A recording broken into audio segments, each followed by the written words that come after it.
and you can read them in one sitting. They're meant to be read in one sitting most of the time.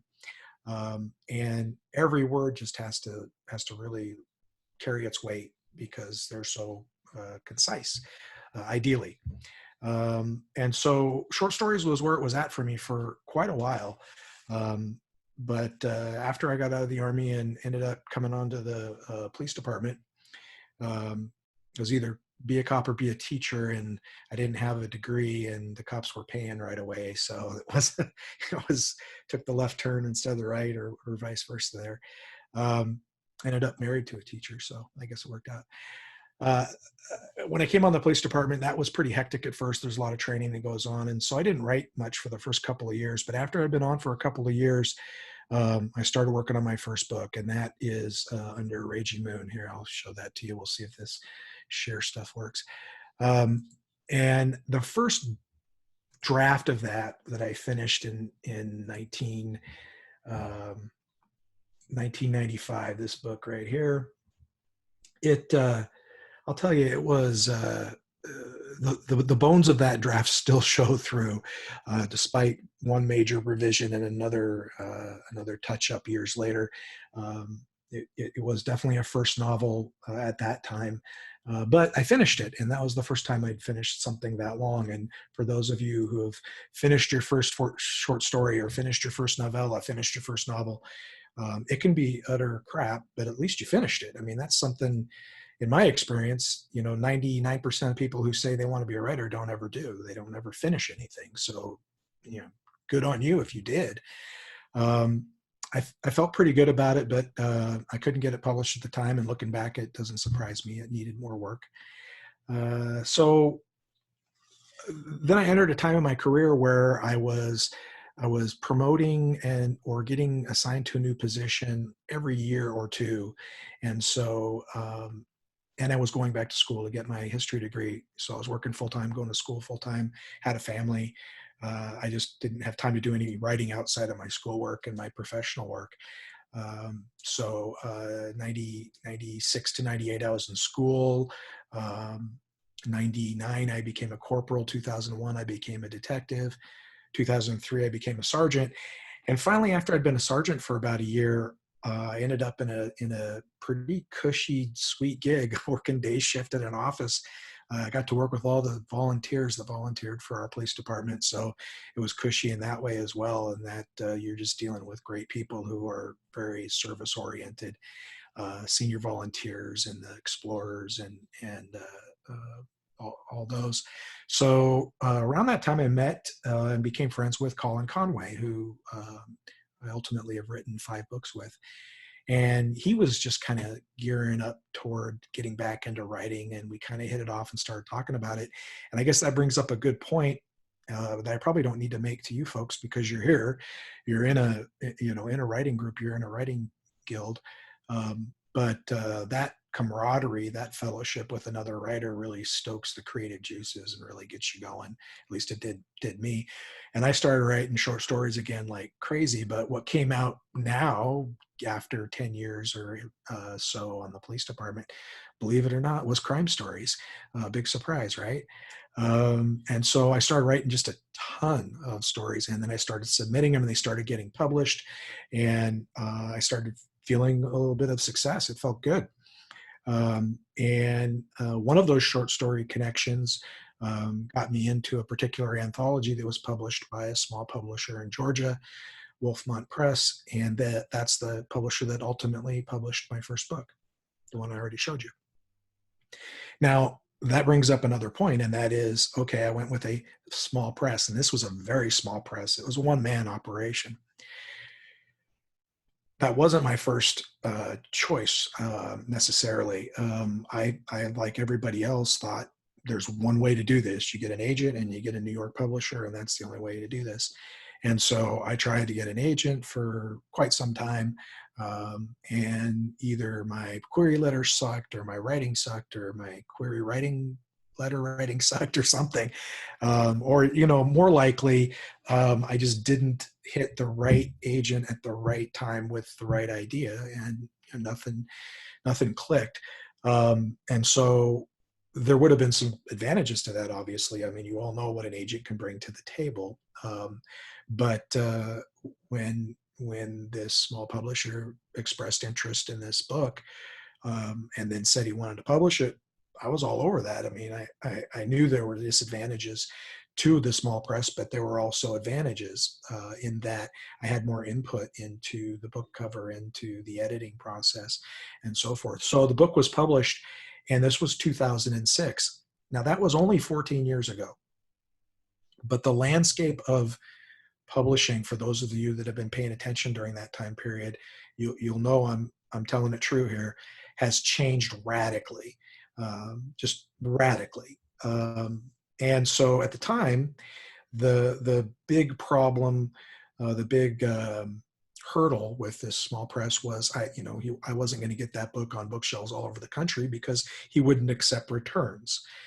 For those who aren't familiar, returns in the book store book selling business is essentially, if you're a bookstore and you order 100 copies of the book from the publisher and you sell one and want to send back 99, they'll take the 99 back. And that's a real simplified version of it, but that's essentially what it was. Penguin and Random House can afford to do that. Obviously, it's a model that works for them, and it works for the bookstore. It doesn't work for a small press, but the bookstore still needs it. So how do you solve that? As many of you probably know, or maybe even do, bookstores like Auntie's will do a consignment deal with the author, where you bring your copies in that you've paid for, that you physically own, and they'll put it on their shelf. And if it sells, you split the cost. And if it doesn't, you can take it back or whatever, or it can sit there for years. Either way. So a small press is generally going to have to rely on consignment deals or the author getting consignment deals. So that's what I did. I got that first book and I went to Auntie's, and I went to, at the time there were several Hastings in town, and the old, what was the one up at North, above Northtown there at Northgate? I can't believe I can't remember it. It's gone under now. It was a little trendier one. It had a coffee in the place. What, my sister worked there. Why can't I remember it? Somebody chime in. What was the name of the other one up there? Borders? The other bookstore. Barnes and Noble. Somebody knows. Barnes and Noble. All right. Well, I'll remember at some point, or somebody will sing out. Either way, took my books into these places, got the books on the bookshelf, and got appearances set up. And that was bread and butter at those times. And I was pretty good at the bookstores. I would sell better than some big names, that, not huge names, but bigger names that would come in, just because I engaged the people as they came in and talked to them. And for a self-published, or rather at the time for Frank got stuck. as the store coordinators, with how many I was able to sell. I was pretty proud of that. It felt good. Somebody walks in, they don't know who you are. You talk to them for a few minutes, and they think your book is interesting enough, or you're interesting enough to, spend 15, 16 bucks. Now, it didn't hurt that the books were set in a fictional version of Spokane, and it didn't hurt that they were mysteries, which is a very popular genre, and it didn't hurt that I was local. So I'm sure that helped convince a few people. But that was kind of the financial model there, was to try to build local support and then regional support through the consignment model, because that was all you could really do. And so that worked out really well for a good year or so. And then I wrote the second book in the series. And the second book of the series is called Heroes Often Fail. And I'll show that to you here. And I sent it to the same publisher and said, hey, here's the second book. And it had a different cover then. I don't have a copy of that handy, but as you can read from the description here, the second book is about a kidnapping that takes place. A 6-year-old girl's kidnapped in broad daylight, and it's all hands on deck to try to find her. Well, I sent this to the publisher, and he was like, yeah, I can't publish this. And I said, oh, no, all my dreams are just shot now, right? They're all going down in flames. I'm a one-hit wonder, and it wasn't even a hit. And he says, yeah, I can't. And I said, well, why? I mean, I feel like the writing is a step improved. I feel like I've made strides. And he goes, no, yeah, the writing's is good. It's better than the first one even. And he says, I can't publish it though because it shows a child in peril, and nobody will watch that or nobody will read that. Which I called BS on right away, because I mean there were CSI type shows on even then when that was a frequent, if enough event. And I didn't show anything on screen. It all happened off screen. But he disagreed with me, and we had some back and forth about it. And he finally said, I'm not publishing it. So I took it to a different publisher ultimately, and called Aisling Press. And you're going to start to notice a theme as I walk through this. I think I'm a publisher killer is what it comes down to. I think I have this disease. I'm a carrier for publishers' death. It's like bubonic plague for publishers, and the typhoid Mary of it or something, because the next publisher I went to, maybe it's my books, maybe they just suck, I don't know. So the next publisher I went to, Aisling Press, was just a great outfit down in Florida. Very, very aggressive. They were moving really fast, and that's actually what ended up being their undoing. They moved too fast, too soon. But they published the second book, and we're getting ready to publish the third when they just had published too many books at once and couldn't support any of them well enough, and they ended up going under. And that was my first experience with, with the first publisher. I'd had a disagreement, but we parted on decent terms. It was a business disagreement, but we parted on decent terms. I had a great relationship with the second publisher. Bo Savino was the chief editor there. But they just totally ghosted me for a while and didn't answer any phone calls or anything. And if you're in Washington and your publisher's in Florida and they're not answering any questions for 3-4 months straight, it's pretty frustrating and pretty frightening too, in terms of what's going on with your career. So finally got in touch with them, and once they came to terms with what they had, their business model had brought them to, she was very gracious and gave me the book cover and everything and said, here you go. Sorry it didn't work out. So now I've got, about that time, the first book contract ran its course, and I wasn't going to renew it with the first publisher. So I had both my books back and no place to put them. And I'd written the third book in the meantime. So now I've got 3 books in this series with no publisher. 2 of them been published previously with other publishers. It's a mess, right? I'm sitting here in 2008 or so, just, and I've been working on my craft the whole time. I mean, I've been trying to become a better and better writer, a little step at a time, with working with editors and working with other writers and trying to learn from anybody that I worked with. And here I was, in purgatory. I was in in no man's land in between publishers. And I reached out to some more agents and tried some bigger publishers again, but got the answer I expected to get, which was, we're not going to pick something up that's already been published in 2 separate places. So fortunately, I got lucky enough that a place called Grey Dog Press started up in Spokane.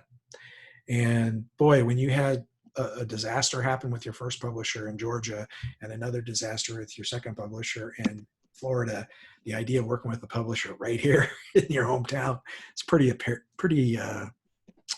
appealing. So I went to see Russ there, and sorry, I just noticed that people are actually putting questions in there. So I went to see Russ Davis there at Grey Dog Press. Super guy. And he was, really ambitious and trying to launch a local publishing company that featured local authors with local settings and regional as well. So he published the first 2 books and the third book and got to work, said, we'll do the 4th one as soon as it's ready. And he published a couple other things of mine as well. And it was great. And the only problem was that he couldn't secure a distributor either. So he was in the same boat as that first publisher. And while it was easier locally because he had someone in-house who would go to Aunties and go to Hastings and go to those places and handle the consignment stuff, so the author didn't have to. It's still, that was with that business model, and he tried a few different things, but it didn't work out.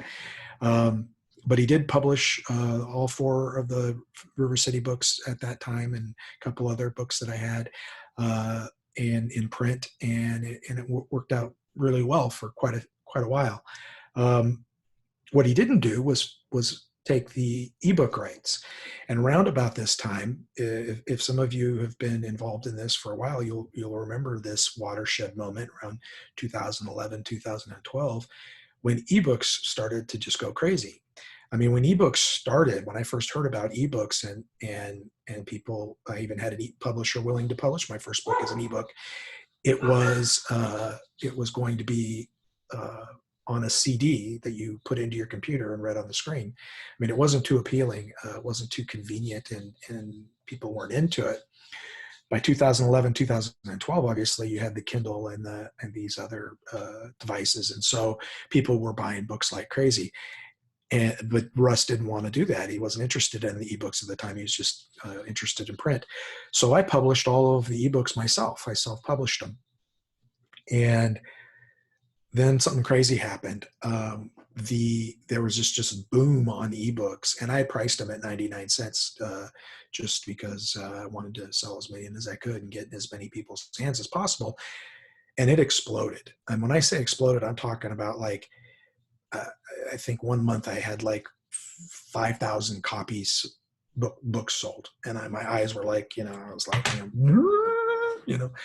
and then the next month it was 8, and then the next month it was 12 or 16 or some crazy peak.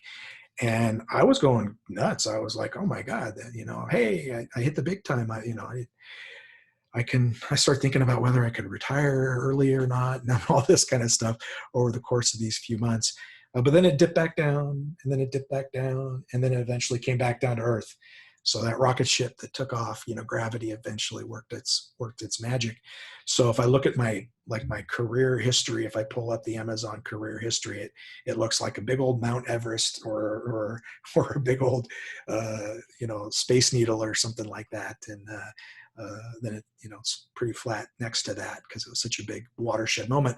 Well, unbeknownst to me, that was happening to a lot of writers who got in early and priced their books competitively. And so that was a model that worked. 99 cents worked at the time. And I really was fortunate to sell just a ton of books during that time period. But it came back down to earth for sure. But I kept publishing my own books for my River City series and the spin-off series to that. I did work with another publisher on a book called Blood to Blood that I wrote with Jim Wilski, a very small press called Snubnose Press, which was what I call a niche press. They really published the grittiest of the grittiest of crime fiction. And I had a pretty similar experience ultimately with them as I did with Aisling. They overextended and then ghosted for a while, and it was an unpleasant experience again. And I was already jaded because of my first experience, so I didn't have as much patience. But ultimately, they gave me the book back, and at that point, I was like, screw publishers. I'm sick of publishers. If I don't get Random House, which they have their own way of screwing their authors anyway. So if I don't get Random House, then I'm just doing it myself. And there still was some stigma attached to it at the time, although that was starting to fall away. And I just started publishing everything of my own stuff myself. And I wasn't seeing those, massive skyrocketing sales. They were pretty modest sales, but I was getting 70% of the royalty, and I wasn't having to get told anything by anybody. I was, my own boss. It was kind of nice. Ultimately, though, I ended up hooking up with another publisher. I'm like a serial marrier, oh, that marriage didn't work out, I'm getting divorced. And then, oh, she's cute. Oh my God, she turned out to be crazy, I'm getting divorced again. And then 4 or 5 times later, you start thinking, maybe I shouldn't get married. But Down Out Books was a publisher that I came in contact with that was publishing a lot of the darker and grittier end of the crime fiction spectrum. And I really liked what they were doing, and they had a lot of momentum, and they were publishing real quality stuff. And they were as a small press, they were positioned to give me what the advantage of having a small press or any publisher is that you can't do from yourself sometimes, and that is that legitimacy and that kind of that push and that momentum and that reach that you might not necessarily have yourself. And so I started publishing some of my stuff with them. I've kept publishing some of my stuff myself, and so I'm what you would call a hybrid author now, partially independently published, partially with a publisher. And that has gone, that's gone pretty well. There's a lull in the industry right now, as some of you may be experiencing. You'd think people will be buying a ton of books, but there's just so many books out there that even in increase in reading due to the quarantine hasn't increased enough to make up with the increase in authors that are out there, writers that are out there, which I encourage. If that's your dream to be a writer, do it. The downside to it being so easy to publish your own work is, it used to be that there were gatekeepers that ostensibly, screened for quality, and they were, subjective screeners, no doubt, and some real crap got through, obviously, too. But there was some sort of, this book's not ready for prime time yet, keeper at the gate to manage that.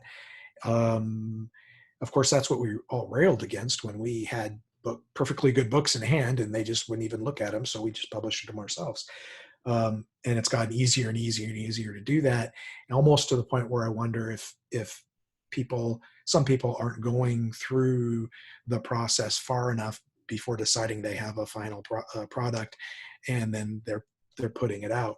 I guess that's a real nice way to say that there's a lot of really good books out there that have been independently published, and there's also a fair amount of crap too, and the reader doesn't always know what they're getting into, and you're competing with both. That might be the comment of the evening that makes me look like an asshole, and I apologize if that's the case. That's not to say that there isn't crap published by publishers all over the place, because there certainly is. Everybody's taste is subjective. But what I've noticed is it's getting harder and harder to get eyes on your work, readers' eyes on your work. And hopefully, if you do get somebody's eyes on your work, you've done the heavy lifting in advance, and you've got a quality piece of art there for them to look at. But just getting to look at it, it's one of the analogies that my friend Colin and I have used when we talk about it is, it's like everybody's at a rock concert and everybody's screaming for everybody else to look at the shirt they're wearing. Meanwhile, everybody's more interested in who's up on stage, what shirt they're wearing while they're playing guitar. And so it's kind of hard to get noticed, right? in the midst of all of that. So that's kind of the journey that I took. I wanted to touch on a couple of quick things before opening it up for questions. And I'll take a look at what's on the side here too. I did want to mention something that I had touched on already, and that was collaboration. Linda mentioned that I've had over 30 novels published, and that's in every way that, that's some I published, some by publishers. But I did cheat a little bit. Roughly half of those are books that I've written with another author. They're collaborations. I've collaborated with 5 different authors on about 16 books. And they're true collaborations. And while each of them, the logistics and how we handled it was different, it was a 50-50 contribution in all, with all 5 authors. Neither I was never the lead or the follower. We were equal partners on all with all 5 of those different writers.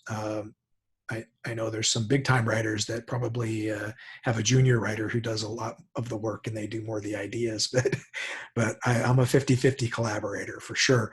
My most recent collaborator has been Colin Conway. We write a series that starts with Charlie 316 that's set here. Well, I should say there. I'm in Central Oregon now. There in Spokane, and it's a 4-book arc. And it's a kind of a procedural suspense thriller, if I were to kind of describe it. I suppose it's mostly procedural, but it's got a lot of suspense and some thriller elements to it. The 4th one will be out in November, so all 4 will be available as of November. The 3rd one just came out earlier this month, a few days ago. That's been a really good experience. And it's not the only collaboration that I've done, though. In addition to writing novels with other authors, I started a serial anthology, a serial novella anthology, I guess is how you would describe it. It's called A Grifter's Song, and here's kind of the deal with that. It's a couple, Sam and Rachel, who are grifters. They're very deeply in love with each other. They're very loyal to each other. The rest of the world can go spit. And they're grifters. They're con artists. And so every episode that they're in, every novella, is a self-contained con and story arc that they go through. And each one is written by a different author. So the first season had 6 authors, 6 episodes.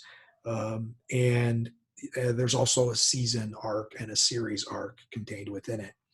And it starts as a ebook only, so it drops on January 1st, February 1st, March 1st, all the way through June as an ebook only subscription, although you can buy it a la carte from Down Out Books. And then they do a paperback at the end, 2 paperbacks at the end of the season to pull all the stories together. We've had 2 seasons. Season 3 is in the can, as they say, and it will drop in February. So I'm going to share the screen here again, and because I'm really proud of these covers. I did not do them. A guy named Zach McCain did them. But you can see here's season 1. There's the premiere episode, first installment. And this is the first season here. And here, let me see if I can get a big version of that so you can see it a little better. Is that a little better? Oh, that's not going to work. Let's just, that's a little better. You can kind of see it. Just some great work that he did in here with the battered paperback look. And you got Sam and Rachel, and then the city in the background, that's St. Louis where this is set. And then a couple of ice cubes going in there. He did a fantastic job. Anyway, so these 6 were the first season. These 6 were the second season. Season 3 is coming. Colin Conway, again, was part of this. Awesome Maria Bradley, who's also local, was in season 2. So is Scott Eubanks, also local. And nobody local in season 3, unfortunately. So that's been really cool because I came up with it like a TV pilot almost, like here's the characters, here's the setting. But then these other writers come in there and they write their episode. I'm the editor for the series and for each episode, but it's their vision. They can choose where it takes place, what the con is, what POV they want to use to tell the story. And they just bring their own vision and style to it. And it's been really, really cool. And if it interests you and you want to subscribe for the season, they made it pretty easy. They give a discount if you subscribe. Basically, you get for the price of 5, you get all 6. Plus, you get a bonus subscriber only episode that I write. So, the other thing I wanted to mention is I am a podcaster. Who isn't these days, right? I mean, my cat has a podcast, I swear. But I'll share this again. I'm going into the 4th season of mine, and it is called Wrong Place or Right Crime. Is that showing up? And you can get it anywhere you get podcasts, but these are kind of the more common sort of platforms. I put it up there. We're on season 4. I just interviewed Walter Mosley, if you know who he is, pretty prominent crime writer. And it was pretty cool. What I do is these feature episodes are about roughly an hour long, a little under. And in addition to the interview, I get some book reviews from people like Linda. Actually, she does book reviews for the show on occasion, and so forth. If it isn't a feature episode like these here, these are what I call open and shut episodes. They're between 10 and 20 minutes long, and the purpose of that is, hey, what's your name? Who are you? And tell me about your book. So if you're kind of not, sure what you want to read, or you want to maybe discover a new writer and have a little bit of knowledge about them, but not have to sit through an hour-long podcast, then that's the way to go. So, oops, not new share. Stop share. Anyway, I think that's all I wanted to run through. I probably missed a bunch of stuff, but I'm sick of hearing my own voice, so I'm sure you are as well. If anybody has any questions, I'm going to peer through jump in the here, Frank, comments while you're and queuing up. But we are at about free. 6:45, and I don't know if people have any. Yes, Mark. The Can you hear me? publisher wouldn't publish my second book because there was a child in peril, and I was kind of snarky about it after a while. To be honest with you, I said, did you ever see Lassie? We parted on friendly terms, but we weren't sending Christmas cards either. I was told, Mark asked, I was told that publishers will not take on a self-published book. Yeah, I mean, the thing about it is, if you're publishing your own work, you're the publisher, right? So why are you publishing the book?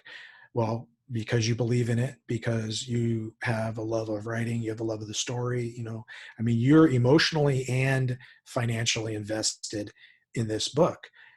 A publisher of any size is only financially, potentially invested in your book. Very seldom is there an emotional investment there. And so if you have a self-published book that hasn't sold really, really well, and then you try to take it to a publisher, unless they see that the reason it didn't sell was there's a huge marketing opportunity that they can exploit, perhaps they might take it on, but my experience has been that they won't. Now the reverse isn't true. If you start knocking it out of the park, you'll probably get a knock on the door. I mean, that's what happened with a couple of titles that have been in the news. I was going to say The Martian, but I think I'm pretty sure he self-published that after having it on his blog as a episodic sort of thing. And that worked out really well for him and good for him. But it's definitely the lottery ticket that cashed in. It's not the norm. Frank, can you hear me? Eric has said that the Ingram Spark imprint print-on-demand service allows you to mark your... Frank, can you hear me? I have muted you because we're trying to get through to you. Or to Frank. No, I think I'm back. Can you guys hear me? Frank, can you hear me, Frank?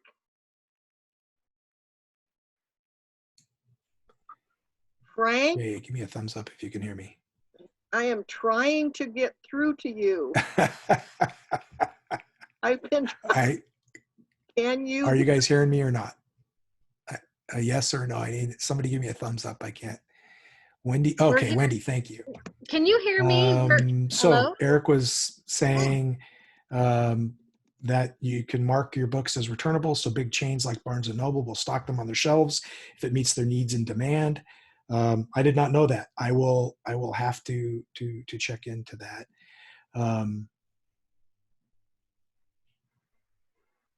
Okay. Linda, I just got a message that said, we're all trying to get through to you. We need to speak about something.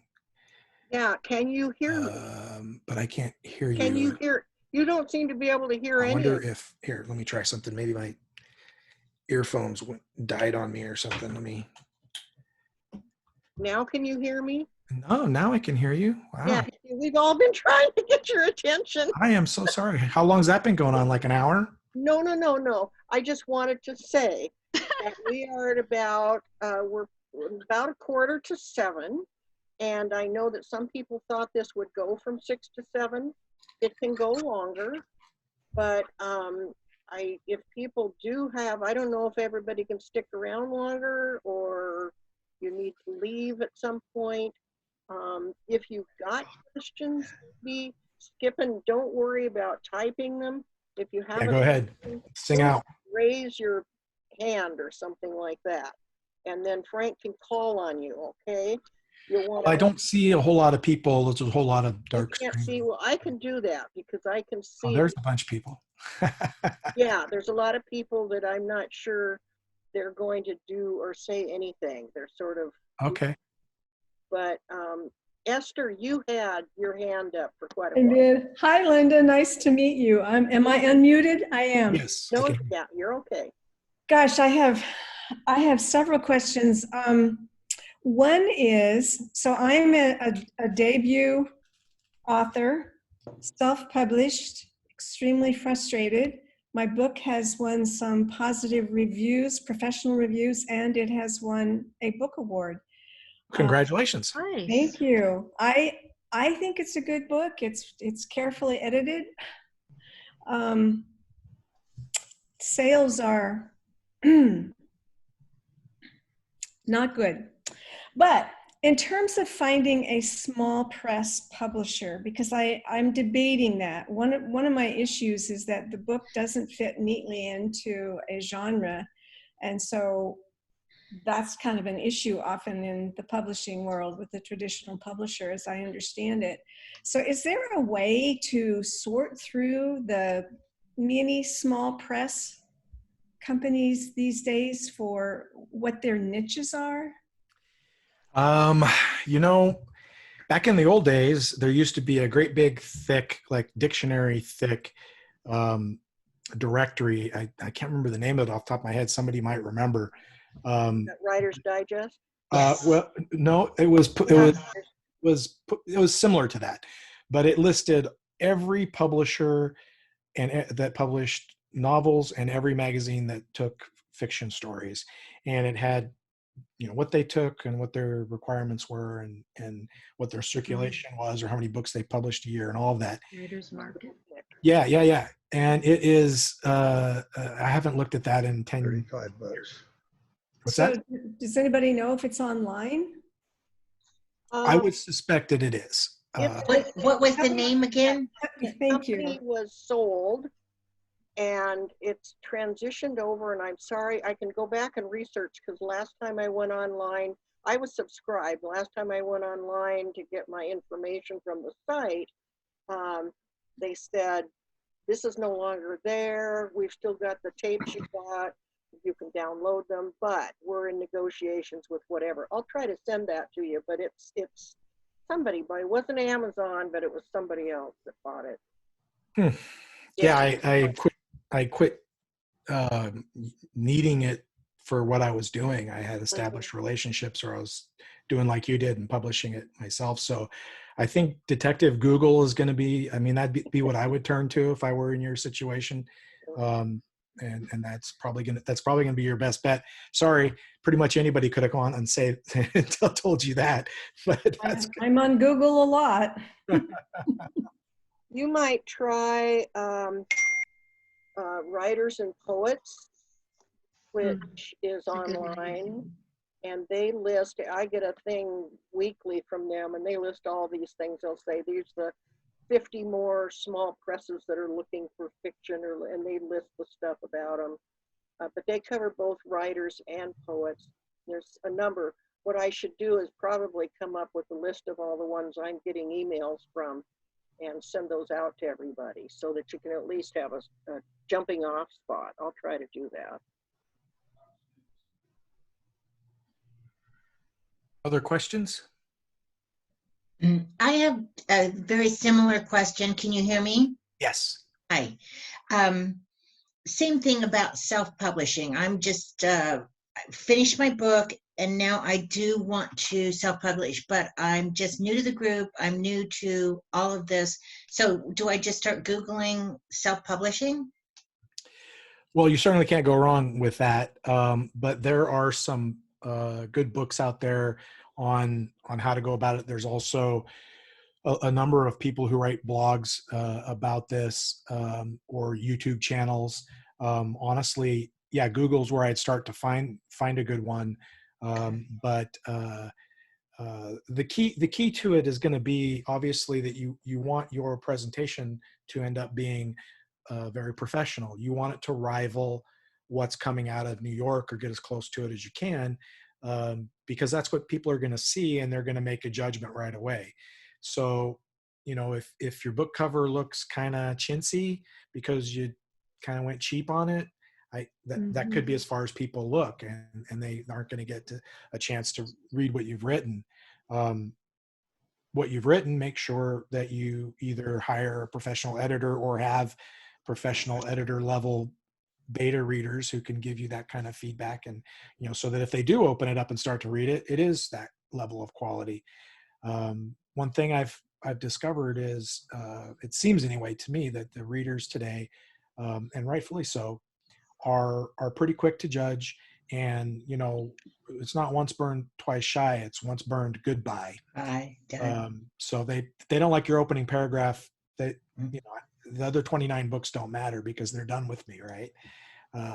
So that, you know, as you go through the process, just keep in mind, you know, my 1995 version of Under a Raging Moon was not ready to be published. If I could have self-published it back then and I had decided to, I think it would have been a mistake. It would have reflected poorly on me. So make sure you go through those steps that you're going to read about very diligently and patiently till you feel pretty secure in your product before you put it out. Janet had a question that she put in the comments. Can you self-publish on Amazon and also Ingram Spark? Is there a conflict? And Eric answered that you can, and I'm not familiar with it, so I say we take him at his word. With Ingram Spark, I'm not familiar. I am obviously familiar with Amazon. And you know, and there's a lot of questions when it comes to the self-publishing piece regarding, you know, should you publish, you know, only on Amazon and use their KDP select and all of that, or do you want to publish wide? And much like, do you want to go and try to get an agent and get a big publisher or a small publisher or self-publish? There are advantages and disadvantages to each approach. My friend Colin has gone strictly Amazon, and I'm not. I have Kobo and iTunes and all these other ones as well. But hey, if you show me the data, you can convince me. I'll change up. We'll see where his data gets him. He hasn't been doing it for very long. So I guess that is to say that, you know, there's not always a right answer. Sometimes there's just an answer. I'm not wrong for going wide and having my ebooks on Amazon and Kobo and iTunes and, you know, Overdrive and all these places, any more than Colin's wrong for having all of his books strictly on Amazon and taking advantage of some of the things that he can do by being exclusive to Amazon. It's just a different approach.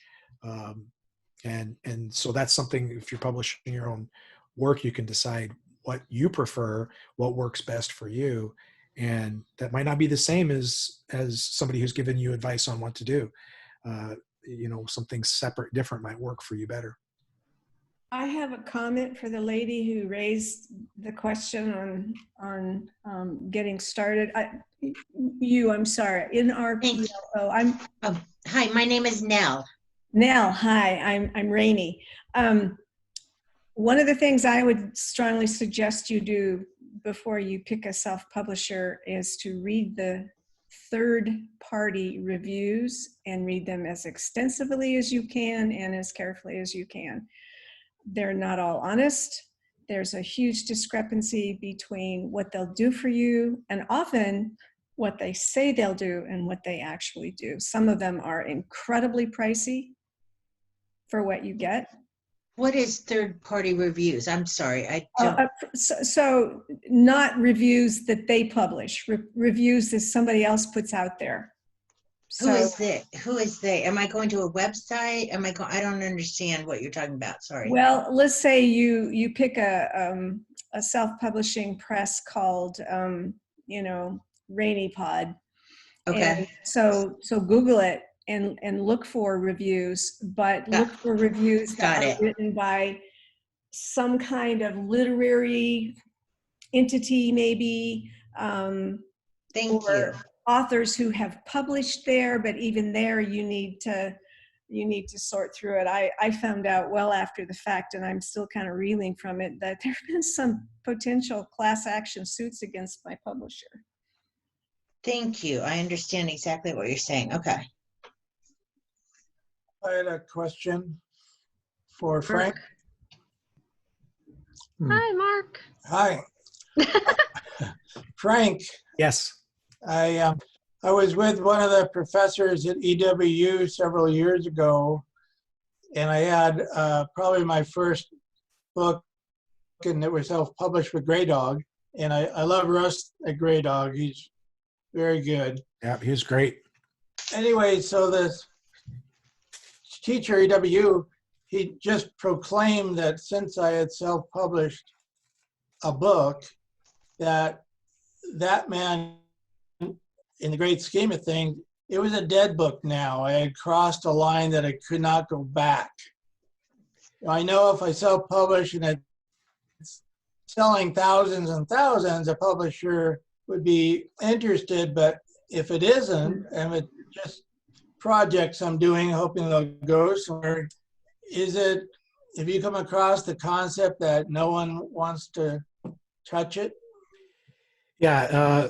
Before I answer that, I wanted to mention Russ Davis at Grey Dog Press. Great guy, like we both said. They ultimately decided to pull back from all of their fiction publishing, and he was very gracious. He gave me back the books. He gave me the covers to use. I used them for a while before I got some new ones done, and he's very gracious about it. Of all the divorces I had from publishers, it was the most. It was a very loving divorce. They do still publish trail guides and stuff like that that are very successful. But to answer your question, I think a lot of people are looking at it wrong. They're mixing in arguments and concepts, and I think your instructor or your professor did that as well. When you published it yourself, or did you cross a line? Absolutely. You're publishing a book yourself. If that makes it a dead book, then I've got a cemetery full of tombstones. And so I disagree. I think that the landscape of publishing has changed radically. So is there still a route for somebody to get an agent, get a big publisher, and be published in a large traditional manner? Absolutely. Are there other traditional publishing options available that work for people? Absolutely. But independent publishing, self-publishing, whatever you want to call it, is absolutely a viable literary model and a viable business model. And it's fraught with some of the same issues and some different issues as any other mode of publishing. But what your professor said kind of ticks me off a little bit, because it presupposes that you or any author can only be validated if a publisher elsewhere decides to publish the book, and that you're independently publishing it or you're self-publishing it is only a way station on the way to really being published. Yeah, and I don't agree with that. I think it's a completely antiquated and a little bit of a snobbish sort of viewpoint. And but have I heard people express that? I have. You have too, I'm sure. There's still a little bit of I wouldn't say a stigma so much anymore if you independently publish, because so many people have done it, and there are some people who are fantastically successful at it, as successful as any traditionally published author. But so the stigma isn't quite there, but the snobbery is. So you know, How we are long- the serfs if we publish it ourselves. How long back was it, Mark? What's that? When was that that professor told you that? Russell print. Might have been 5 years ago. Yeah. I He may have changed his mind since then. well, I told him that I was curious if they taught any sort of a course on self-publishing, and you know, because that's trendy, and that, you know, maybe they need to do that because they're churning out all these, you know, writers. And he just, you know, didn't want to hear anything about that. Linda, you know who I'm talking to there at EWU, but No. is it Ligon? Oh, Sam Ligon. Yeah. Was he also upset when phones stopped having rotary dials and cords attached to them? Sam I mean, Ligon. things change. Hello. I know I'm being sarcastic. I'm being a little bit of a jerk about it, but Sam is still No. publishing. But at the time when a lot of this was happening, see what's different about, because Mark, I've talked to you, and I know that your idea was, well, if I've self-published, can I still go get an agent and get with a major publisher? Yeah. And that's a particular critter that isn't necessarily what Frank is talking about. Major publishers are less likely sure. to want to publish your work if you've had it out there. Not all of them, and not under all circumstances, but Frank worked more with smaller presses, and that's a different critter than what you're always you used to come to me with that idea. And because I work so much with Random House and Harper and all those, and Simon and all those people, I've gotten to know their philosophy, their marketing, and all that kind of stuff. So it's a different thing than you've got different levels of publishers. You've got, like Frank said, you've got 1- and 2-man shops, and you've got then the medium ones that maybe have 10, 12 people, and you just keep going up. Once you've hit Random House, you've hit the biggest one in the world. And so they're all different. Here's the thing, though. Here's the thing. I started this session out by talking about every writer's journey is his or her own journey. And I think that's true when it comes to publishing as well. I don't have any animosity towards people who have published traditionally with large presses. I have friends who are other writers who have been very successful in that regard. I've had some who've had bad experiences too, but to me, it's less and less about who are you published by or how are you published. It's more about how are readers embracing your work, and the vehicle by which you get it to them, whether that's because it's at the airport and every bookstore, or because they subscribe to your mailing list, or because local library carries it, or whatever it is, I think is less and less important in terms of the art of it. I've got a friend that published her thrillers. I think she did 3 of them through, I think it was Random House, and then they severed the relationship, and she went on, I don't know if it's Source Books or something else, which is, a smaller press, but she's still putting things out. I hope to get her. She's willing to come and talk to the group. She lives back east, so. Oh, cool. And she will no doubt tell you. I'll be there for that meeting because I want to hear what she has to say.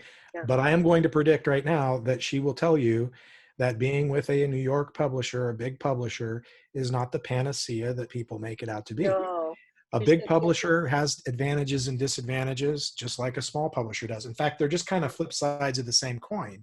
Yeah. And so you just have to walk into the situation, Well, I think, being aware of what those are. They helped make her be successful. However, she will say, I think, because I've talked to her a little bit since, but the people she works with now, they give her the kind of support and encouragement Mm-hmm. and even send her places to do things, you know, which most of the big ones, they won't even pay for that anymore.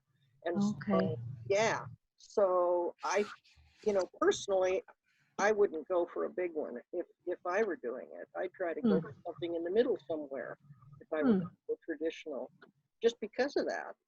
I don't want to be locked in up with they're so big that they treat you like a corporation is doing this. It's not somebody you're confiding with whose loves right. Although most of the publicists I work with, they love books, they love their authors and all that. So but Frank, don't you think it's a mixed bag? I mean, you get all different kinds of people at every. Ultimately, what it comes down to is if you're publishing your own work, then you have total control and total responsibility, including the finances of it, including the marketing of it, everything. It all stems from you. If you are with a bigger publisher, the writing and the editing is about all you're responsible for. But you also lack control over your book cover, in some instances, even your book title. And you know, what do you get out of the bargain? Well, you get the distribution and the reach, and the cachet that comes with being with a bigger publisher. You get the advertising dollars.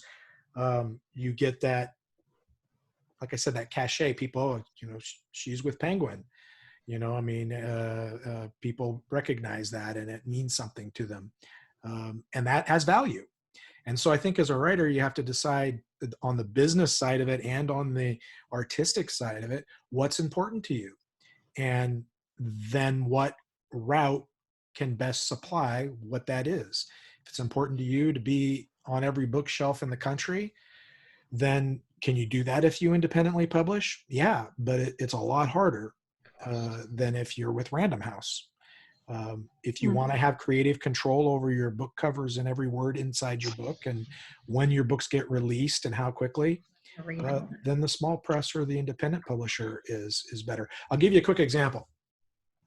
Originally, this Charlie 316 series that I told you that I wrote with Colin Conway, the first one, Charlie 316, was published in June of 19. The second one, Never the Crime, scheduled for June of 20.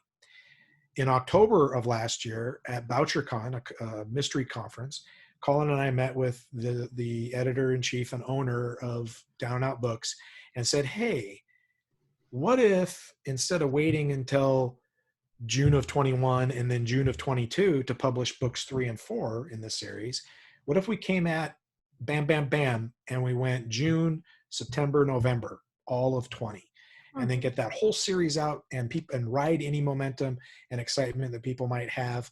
And nobody has to go, oh man, I got to wait a year to read What Happens to Tyler Garrett. And now I guarantee you, no big press in New York, 999,000 out of 10,000 would not have even listened, much less have done it.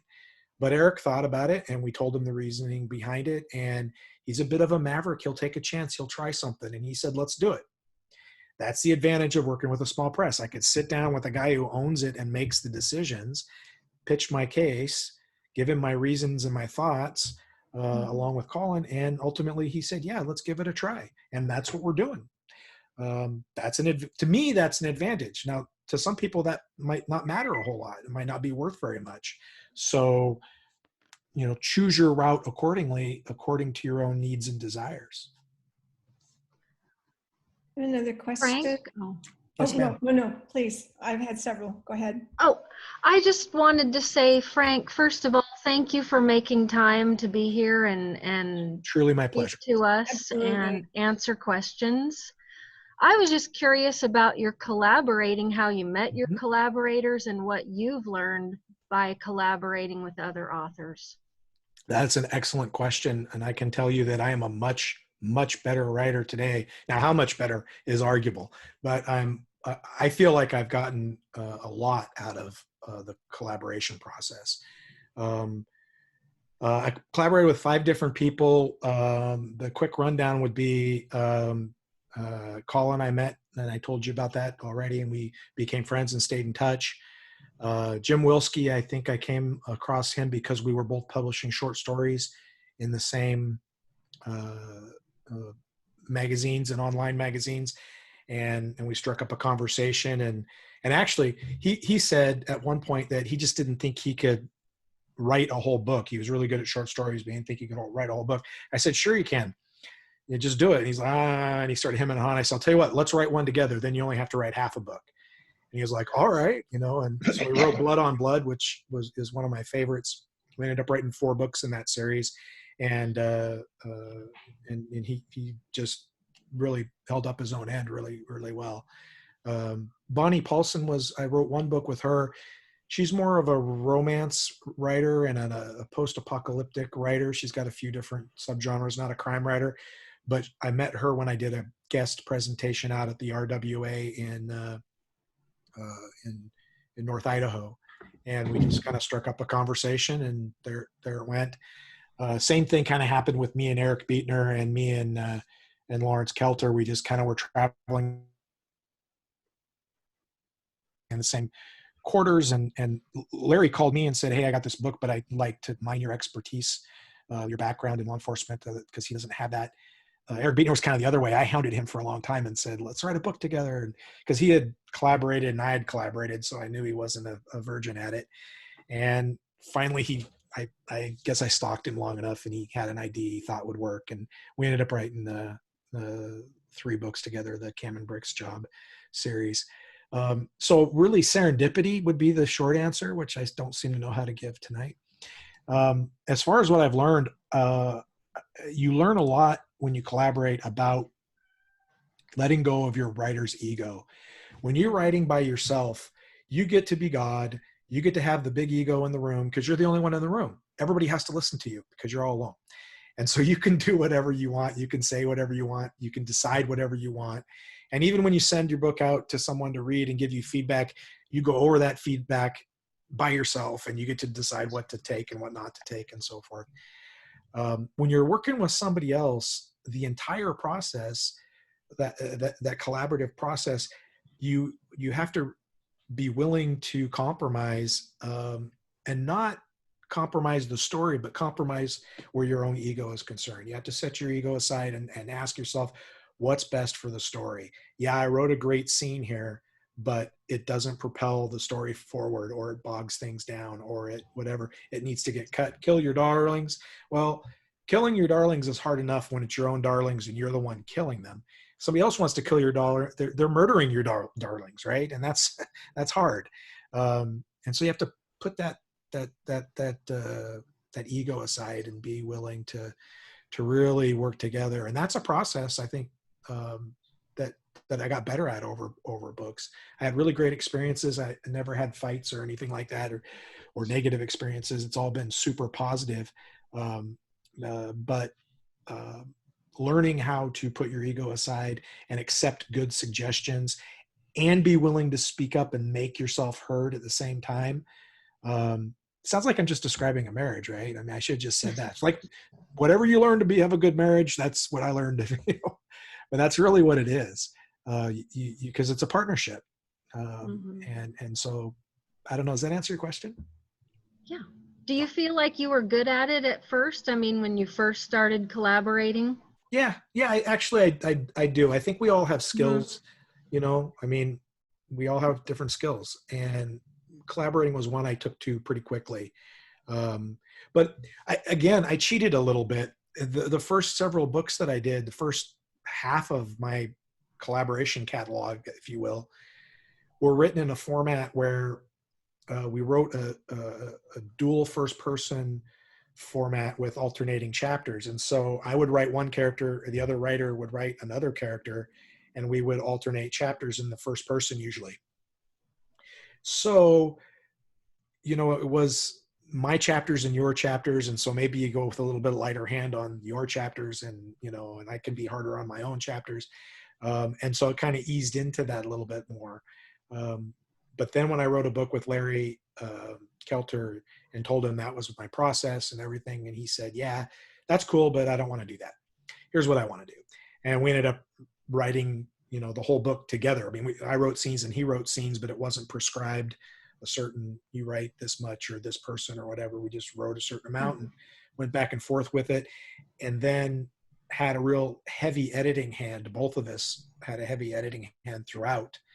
And the end result was that book was called The Last Caller, which was the first one I did that way. It's a first person book with one character all the way through. And my big concern was this is going to sound schizophrenic. Like people are going to read a chapter or a couple chapters that you wrote and then one that I wrote, and they're going to think the guy's, you know, bipolar. And at the end of it all, we had both edited it so heavily that it wasn't my voice, it wasn't his voice. It ended up being our voice. It ended up being its own voice. And I enjoyed that so much that when Colin and I started writing this Charlie 316 series together, we approached it much the same way. And we just finished editing the fourth one not long ago. And it's just kind of funny as you're going through and looking at the edits the other guy made and comments and stuff. There's a joke here or whatever. And Colin would write, "This cracks me up." And I look at what he wrote. I was like, dude, that's your joke. He wrote that, you know? And he's like, "Oh, I forgot. I thought you wrote it," you know? And so it gets to the point where it's so collaborative that, you know, you can laugh at your own joke because you think it's the other guy's joke. So Thank you. Does this group have, do we have, I say we, critique groups, or did we pre-COVID? And I think that's another way to collaborate, don't you? I mean, it's a process of sharing. This particular What we know with group some common goals, all with the goal of. This particular group is an organization that supports writers by providing things like this. But a lot of the members have formed their own critique groups. They meet separately. Most of them, they're private. There's maybe anywhere from 3 to 6 people in them. And now there's a group, somebody here I think probably in it, the fiction writers group, not SAS, but the other one, the fiction writers group that meets up north. They focus a lot on critiquing. They even have it during their meetings. And so you can kind of put the word out there. If I did a better job of communicating with everybody, I'd put out your name if you wanted it and your thing and say what you are writing and you're looking for a critique group, and maybe somebody would follow up, but you're probably going to have to be aggressive and go find one. Or build one. Yeah, or build one. Put one Esther, together. I'm sorry, Esther, are you in Spokane? Yes, and I've been here 3 weeks. Esther moved up from the south. Oh, well, From welcome. Atlanta. Yes. Oh, wow. Yes, my husband is retired and we sought out Spokane and liked it, and we have a house not quite built, but we're here. So She contacted me before they moved and said, "We're coming to Spokane. Can we participate?" Oh, that's cool. well, I was modifying the covers on my book because of some very nice professional reviews on the book award, and I was revising my bio, and I wanted to say I was a member here of something. Okay. And so here I am. Well, and we're something. Yeah. Frank, Yeah, we're yeah. something. I'm I'm delighted to be here, and I am very interested in being involved with other people who write, and you know, we're all on a separate path in separate places, but to learn what everybody else, you know what I'm saying, we can learn from other people, whether it's about publishing or editing or writing or just having fun in this amazing world of creating realities, really. So With COVID, it kind of has gotten in the way of a lot of things, but there's also, like, over at the Spark Center, Yes. there are a lot of creative people over there that meet. But right now, there's just not much happening. People, you know, maybe tiny groups are still able to get together, or maybe a lot of critique groups that I'm aware of are doing it over they're doing Zoom or Yeah. Facebook pages or, you know, or whatever they call it, meetings. And so, yeah, it's a I hard will say on the whole idea of critique groups, just be selective. My buddy Colin was part of a critique group and he had a really bad experience. Um, you don't necessarily have to be part of a group to have a critique group. You can have a one-on-one relationship with 3 or 4 different people and share your work back and forth. And it's kind of the same thing, but you don't have that group dynamic necessarily. You may want that dynamic, don't get me wrong. The key to remember, and I learned this the hard way, is whenever you give your work to anybody, whether it's in a group setting or one-on-one, make sure they're reading that and they're giving you feedback for the express purpose of helping you get better, not making themselves sound great or helping you learn how to write like they do, or, you know, any other nefarious ulterior motives that unfortunately some people do have. So just, I'm not saying be paranoid about it, but just kind of be aware and listen for it, because if that's what you're getting, then that's not a profitable relationship. That's not a healthy relationship. And don't be afraid to cut it off. But you have to have people, whether it's in a group setting or several one-on-ones, that you get feedback from. It's absolutely imperative. And people who are willing to tell you the truth. I have a saying that I know when I got good editing back from one of my readers, when it pisses me off while I'm reading their comments.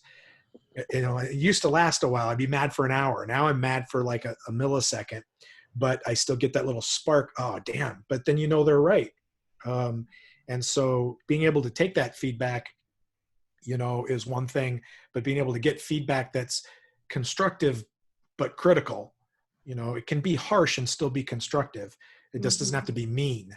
And, you know, one of the things I'm always, because everybody has asked me about critique groups, one of the things I always try to tell them is just like when you're looking for a publisher or an agent, everybody needs different things.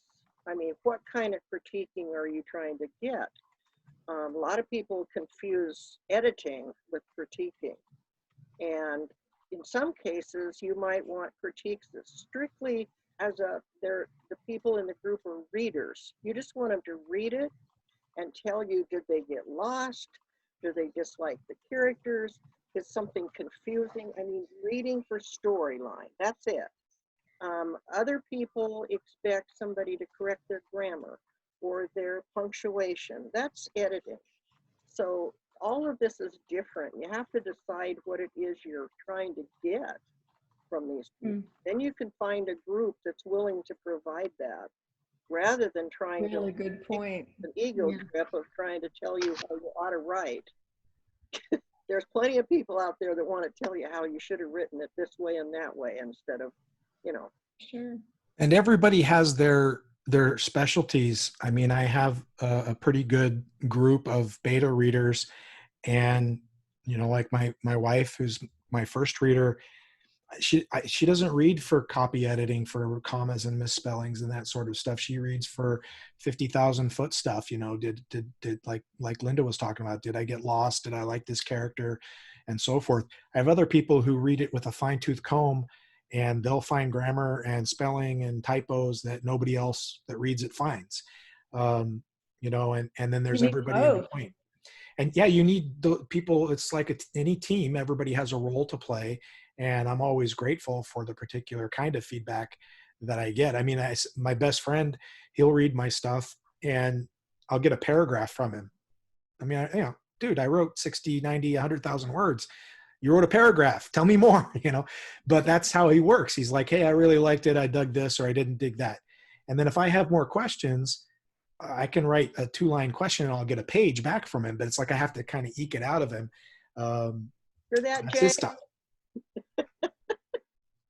But everybody's different, but you definitely need that feedback, no question. I wanted to share something with you that's positive.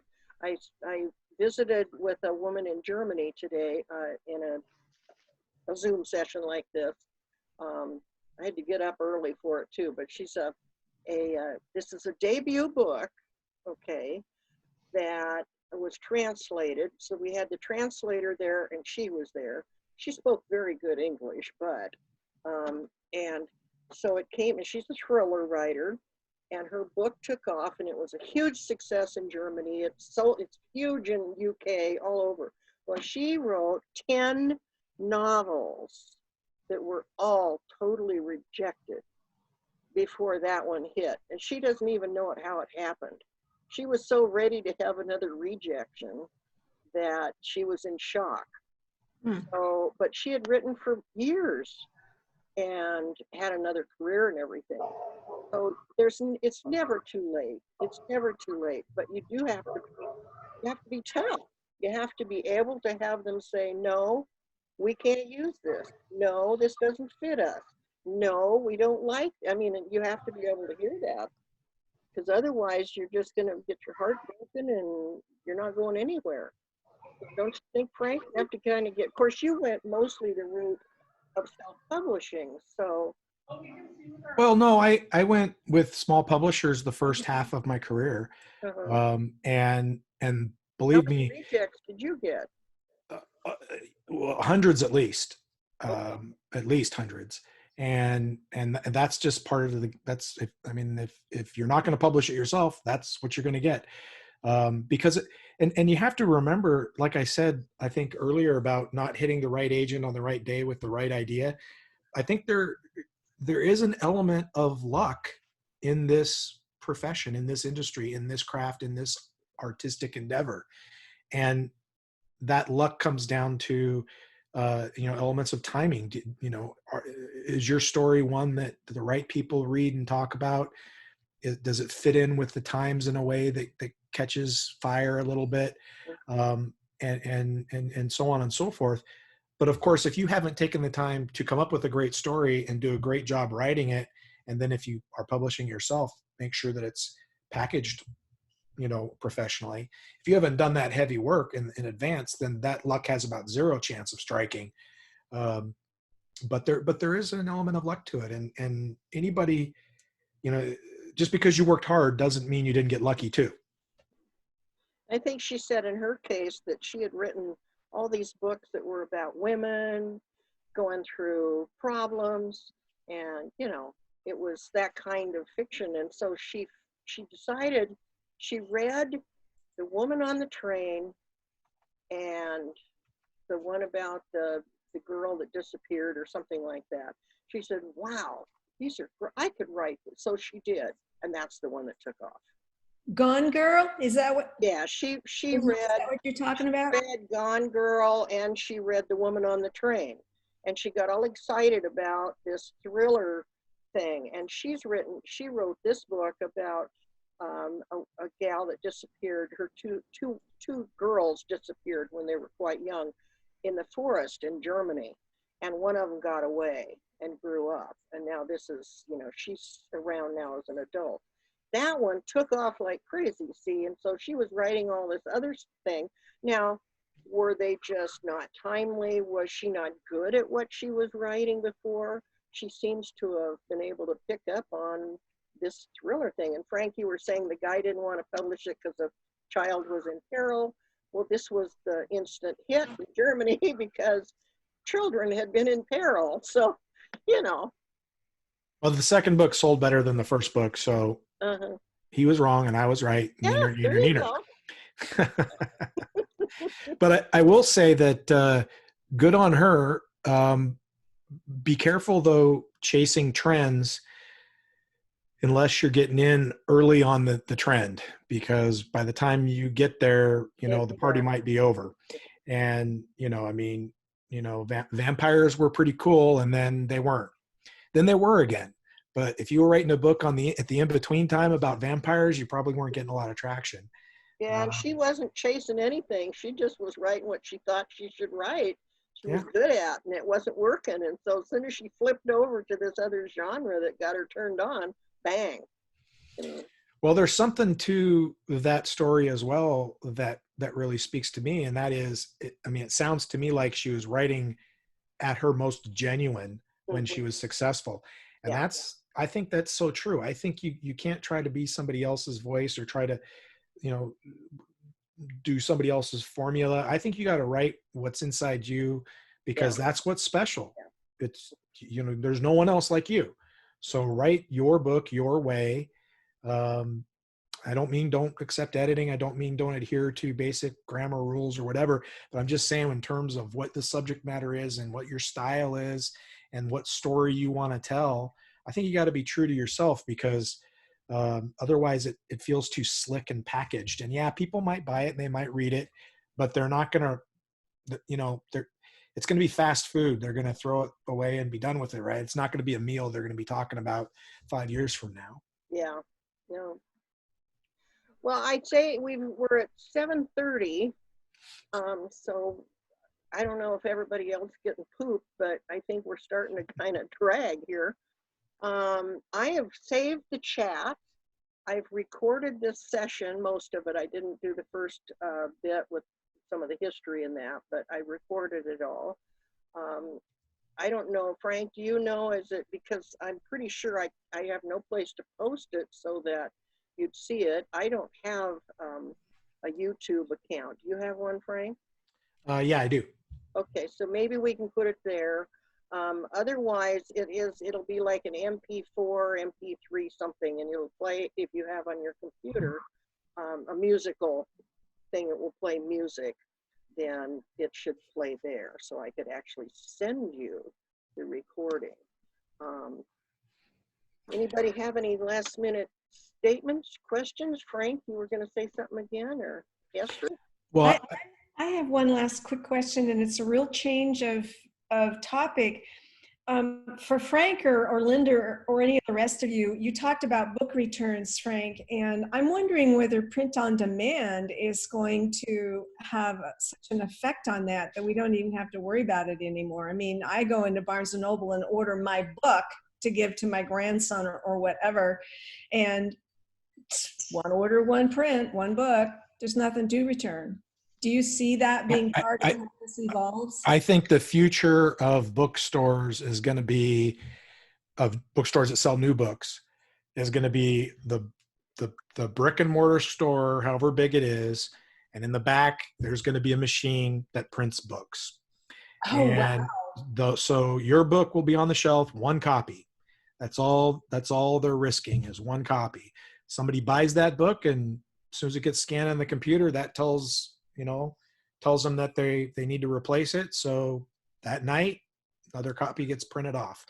I mean, we're not that far from that now, if it's not already happening in some places. And so what that does, if you think about it, is it really reduces the risk for the bookstores and for the publishers. Who's going to pay for that machine? I don't know. I don't have it all worked out. I'm a self-published guy, but I do think that's where it's going to end up being to remain viable, because bookstores that can't, publishers that can't take returns, just, and bookstores can't afford not to. So that leaves out a whole chunk of the field. So do you see that potentially then sort of weeding out some of the term you used and we all think is crap books? Yeah, I think probably. I think maybe would it be a bad thing if the bookstores themselves became quasi gatekeepers? No. If the bookstores were the ones who were deciding this is what people have expressed an interest in, then this is what we'll put on our shelves. And that might be some of the crappy books, regardless of their source. Because we used to take in books from people. They walk in, consignment, and then we realized people were getting very upset buying the books and saying they're shit, excuse me. And so we had to stop doing that. We kind of have to be able to look at the book, read it, see if we think it's, and a lot of the stuff that people bring in is still under par. But if they have a fan following in town, we'll try a few copies, see if it sells. If it does, we're fine. But see, we're stuck in that same position. A lot of this stuff we can order print on demand books right now. It's just that they won't take it back. And so They won't what, Linda? they won't take any of those back at Oh. like Ingram, we can order a book that's print on demand, but they won't take it back. So if you come in and you have your books and you say, well, I've got them at Ingram, we look up the book. If it says 5% discount and non-returnable, we won't touch it with a 10-foot pole because we're used to getting 45% discount. Are you aunties? Yes. Okay. And we're used to being able to send the books back. So what happens is if we can't send the book back, they bring it back to us and say, this is crap, we don't want it. So now we have this problem. Either we take the book back or we upset a regular customer. So, and they get so mad at us that they don't want to, So we had to start being very careful what we did. Our reputation's on the line. Aunties should be selling decent books, not junk. And so you've got all those issues involved. But those are already print on demand. They've been there through like Ingram for ages. Now Ingram has got a new service where a lot of self-published authors are going with them to have their books carried, and they've got discounts, and they've got, they're just handled like normal books.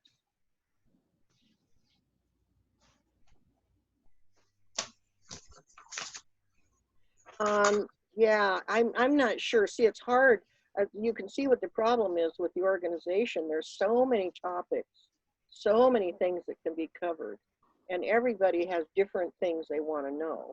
And so it would be wonderful if we could, pick something. And I've held some workshops before in town myself on some of the topics just to try to get that, out there. But of course, now we're looking at the future because with the situation the way it is, nobody's meeting with anybody. Yeah. Frank, I really appreciate your time. Thank you. And this has been wonderful. Well, thank you. I'm glad to have come. I made a couple of notes in the chat there. Yeah. So please take note of that. And if anybody takes me up on that, then just let me know what format you like your book in, and I'll gladly give you a thank you copy. Thank you. Good night. Thank you. Thanks. Thanks, Linda. Thanks, Frank. Thank you. Yes. Thank you, Linda, for hosting this. Thank you, Linda, for being so welcoming and to reaching out to Atlanta. Want to come. Yeah, I'm glad you made it up here. You're going to be someone that'll fit right in here, Esther. I hope so. I look forward to it. I look forward to cookies before or after with all of you. There we go. Good night. There were going to be some tonight. What the heck? I know. What? Virtual cookies, huh? Okay. That virtually sucks. Hey, Jay. Okay. Thanks, Linda. Good night. Good job, bud. Thank you all. Take care. Be in touch. I'll follow up with like if the tapes, whatever. We'll be in touch. Thank Okay. you, Frank. Thank you. Night. Good night. Woohoo. Let's see. I guess I have to end this thing, don't I? Are you wanting to talk to him? Did you want? I can talk to Frank later. I'm right here if you want to. You know me, Frank. Oh yeah. I'll see you later. Yeah. I got your books. Stop this Okay. off if you guys want to keep chatting. I'm gonna leave. Okay. Yep, I'll catch you guys on the next time then. I'll keep an eye out for the next meeting. I like these presentations, so I'm looking forward to the next one. Well, and hope that I can keep coming up with people as interesting as you are, Frank. That's not an easy thing to do. Oh, yeah, it is. Nope. Well, let me know if I can help you in that regard. Well, and I'll be back. Did you record too? Yeah, I did. I don't know how it turned out, so Yeah, I'll take a look at it tomorrow. Mine, when I get off, it'll do its little whoop-de-doop. It has to, the Zoom does some kind of something with it. Yeah. Stores it down on my computer, so. Yeah, I was a little embarrassed there. Sorry, I had these headphones in to avoid looking was like so like a pilot or something, and they just I don't know why they just died. I guess because nothing was coming through them because I was doing all the talking. Well, you just couldn't hear, and I was like this. So Frank, we're trying to, and everybody was laughing because they knew I was trying to do that. I don't think he can hear you. I don't think he can either. Nothing's more frustrating than trying to get somebody's attention and they can't. No, but it was fun. It was fun. Thank you so much. Oh, thanks for asking me. I really appreciate it. If you need anything from me, I will try to. I keep saving this thing. I'll do it with the last statement that's on here. Save chat. There we go. And Well, have a great night, and thanks for doing this, Frank. Thank you. thanks, Eric. Yep, bye. Thanks for all the information on the side there, Eric. Oh, not a problem. Have a great night. You too. Joan is there, but I think she's still trying. She came late, and I think she's still trying to connect. So that's. So the only thing I wanted to touch on with you was just maybe later this month we could do a quick Zoom connection and record a few book recommendations that I can use from you. Because you just take the audio from it, don't you? Yeah, I just take the audio. Oh, good. So I don't have to worry about how I look. No, you don't have to worry about anything but sounding good. I'm going to be hosting for a new book club. I'm doing some major authors from around the country, and I've talked them into participating, and I'm like, oh, dear God, now I have to find some better background, and I have to. I had a cool background, but it would look too fakey. I didn't like it. Part of my book? Yeah, yours looks real, which it is. So. Well, it is. Yeah. Mm-hmm. Well, I'll email you later this month and we'll set a time, and I'm good for October. So, as long as we get it done sometime in the next month or so, then I can use it like in November. You do it once a month? I do weekly episodes, but I only do the book reviews in the feature episode, which is once a month. And I want to go on and listen to Walter because I got to hear him once on a national thing and ask him a question. It was so fun. He's a great guy. He really Yeah, it was a good interview, I thought. Covered a lot of pertinent ground. I think you'll enjoy it. Yeah. And I'm thinking, because when I went, you had it on Facebook, I went to connect, and it was Spotify, and I don't know if I have a Spotify account or not, but YouTube it's on as well. No, I don't think it's on YouTube. Oh, okay. But you don't. You can sign into Spotify with your Facebook. Yeah, that's what I was thinking. I think I even have a. That's what I do. Or you can go on. You can go on SoundCloud or whatever. There's a whole bunch of. All my other ones I get on YouTube, so that's why. I should maybe start putting them up on YouTube. Well, the problem is then I've got to put some kind of a video up there. I guess I could just put one picture for the whole time. Trying to think. I think they just put a picture. Or maybe I'll do that. Yeah. Maybe I'll do that. It might get some more traffic to my. Because when I've gone to yours before, you had your picture, the black and white picture on the thing, and I just see that. Yeah. And I've done that with some other things that I've listened to. So not everybody. As a matter of fact, an awful lot of them, I don't think they use video at all. Yeah. Audio. So yeah, maybe I'll do that. Anyway. All right. Well, I'll be in touch soon. Let's see. Sandy's trying to get back in. Not sure. I may try that with her. But you can go, Frank. It's all right. You don't have to stick around. I'll talk to you later. Okay. Thank you so much. Bye. Bye-bye. Hi, Sandy. You want to unmute your mic? You can see your microphone. There you go. I unmuted you. There you are.